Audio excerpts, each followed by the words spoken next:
பாருங்க மக்களே, ஃப்ரெண்ட்ஸ், நாங்கள் தாய்லாந்தில் இருக்கிறோம்.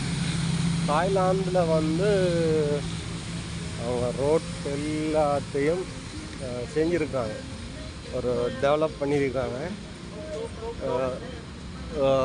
இது வந்து அந்த ரோட் ஏரியா அதை வல்பாலே அலங்கரிச்சிருக்காங்க. அவ்வளோ உயரத்தில் போட்டிருக்காங்க பாருங்கள்.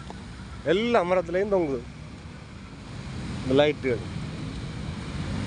இவ்வளோ அழகாக இருக்குண்ணே இரவுலையும். அதுக்குன்னு சொல்லி ஆக்களை போட்டு அவங்கள நீட்டாக வச்சுக்கிறாங்க.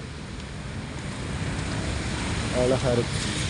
இதுதான் ஹோட்டல், நாங்கள் தங்கியிருக்கிற ஹோட்டல் இதுதான். பார்த்து நீங்களும் வந்து இது எல்லாம் இது கேபிட்டல் சிட்டி அவங்க.